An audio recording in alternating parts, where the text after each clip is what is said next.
How's it going, guys? King Black Duke here. I got some really good, well, actually some good information and some bad information for you. But we're talking about the Bond ability today in New Gwent, and although I don't think it's called Bond anymore, they've changed it to Muster Unity, because all the cards we've seen so far are for Northern Realms, and most of them have the Muster ability and what used to be the Bond ability, which is the two hands doing that. Okay, so I might call it Bond, but that's basically the bit where they get doubled in strength when there's one card next to it. So let me just go through exactly what Bond is first in Old Gwent. So in Old Gwent, you had some cards which had the bonded ability, and they would have the handshake. So don't forget, this could be Muster Unity now, so it could be part of the Muster group.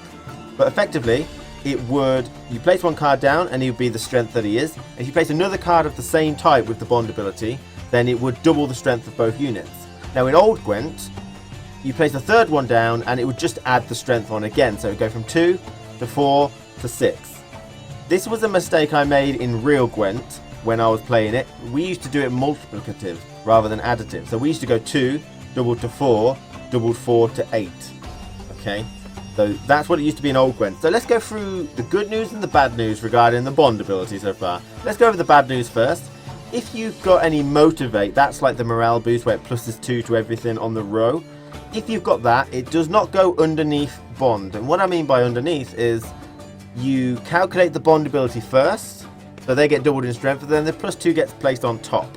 Okay, so what that means is if I had the Blue Stripes Commando out and it was 2 and then they both got doubled to 4, if I had the a motivated guy, so plus 2 to them, they'll both be 4 and they both get plus to 6. So it went on top, okay, adds 2 to their strength on top. Whereas it could have gone underneath, so you place them both down, they're both 2 strength, it buffs them to 4, and then their 4s bond together to be 8. So it could have gone underneath to get a higher strength value, which would have been nicer, I think, but maybe too strong. And but that's not how it works. It just lays on top. So you don't get as much strength, you just still get the plus 2 strength. You don't get any form of multiplication going on, which is a bit of a shame, but it probably could have been too strong, because you can get like 3 morale boosts and then it would have gone to like 2 to 4 to 6 to 8, and then you bond them together to 16, and then you bond another one. It could have gone way out of hand. So morale boosts, motivates just lay on top, which is negative in my opinion, but probably balanced.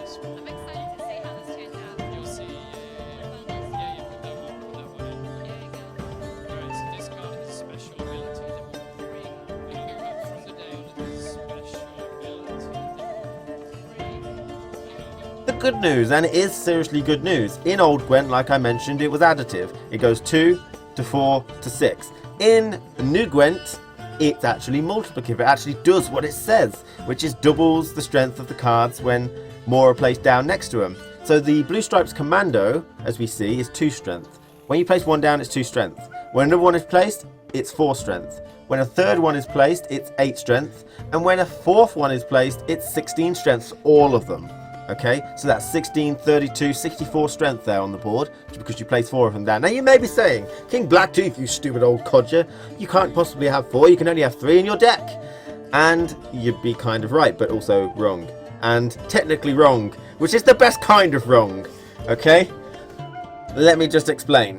So let's use the Blue Stripes Commando as an example, and go about how you would actually get to playing 4 of them on the board, and how good that is and how easy it is to do as well. It's not like a million turns that you need to use, because that would be silly.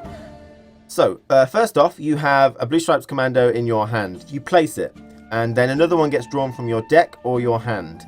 Now the question is, since only one is getting drawn, what's the priority? Is the priority the deck, or is the priority your hand? Hopefully it's the deck, so it's nicer for you. If you have 2 in your hand and you play one, you don't want the other one to come out of your hand, because then you've wasted a card. You want it to come out of the deck first, obviously. So hopefully it'll pick the deck just so it's nicer. We'll hope that's the case. So you play one down, and the second one gets pulled out and placed onto the board. So even though the Blue Stripes Commando is 2 strength, it is pretty much 4 strength, because you're guaranteed the second one. Okay, so you've got 8 strength on the board, 4 apiece.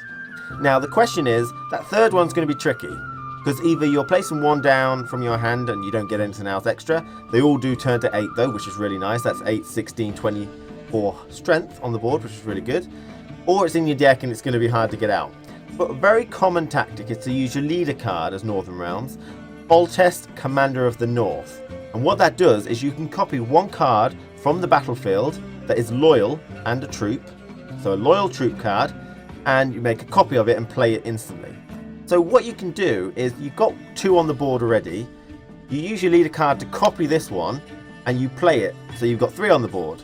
But since it's a muster card, it will pull 1 more out of your deck, which you have. So now you've got 4 on the board, okay? So when you place the first one, which is 2 strength, the second one comes out, that's 4 strength apiece.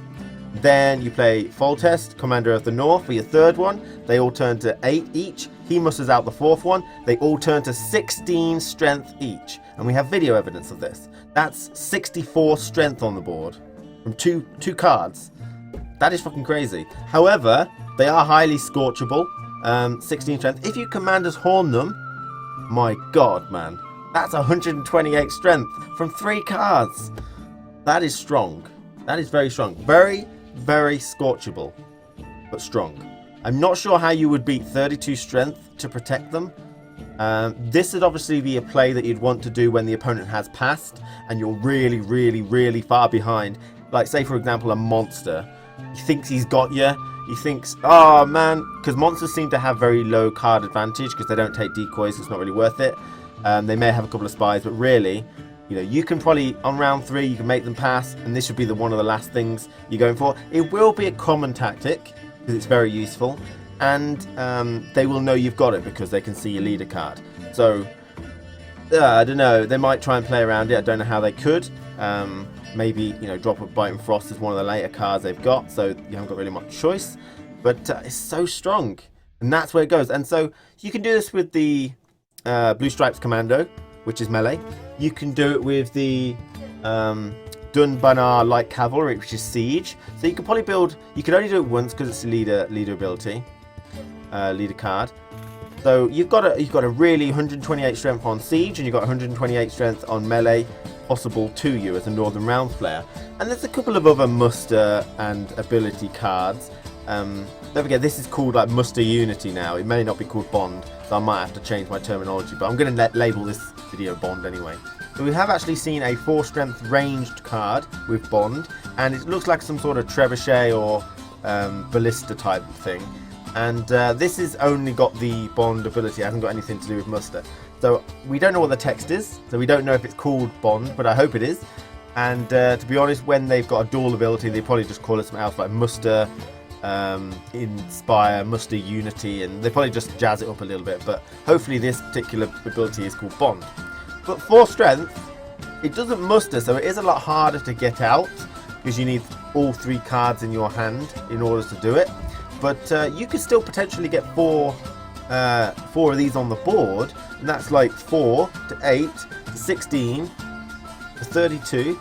Commanders Horn them, they're all 64 strength. That's 256 strength. But obviously you've used 5 cards, is that? 1, 2, 3, leader card, Commander's Horn. So that's 5 cards.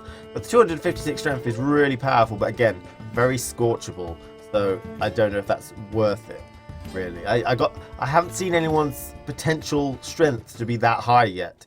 It's nice that you can do it in half a deck, but 1 card could basically eliminate 5 of your cards if you're not careful. Really good positive. Obviously, let me remind you about the negative. If you have a motivate and morale boost on that row, we'll just place it on top. So instead of being 32 each, they would be 34 each. Still pretty good though, but still they're all scorchable because they all go to 34 each. So, you know, I can't see a way around it.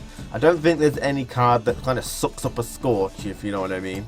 So it'll have to be something that you play towards the end. You can't just put it out unless you really want to bait the scorch, but that's a complete waste of strength in my opinion. So thanks for watching. I hope you understand what the Bond ability does. It's doubles the strength every time a card of the same type is placed next to each other, and it actually does what it says now, rather than in old Gwent when it didn't do it. Alright, thanks for watching everyone, and take care. Let me know what you think, because it's so strong. Northern Realms looking to be pretty good, even though they've got the least amount of cards available to them yet. Take care everyone.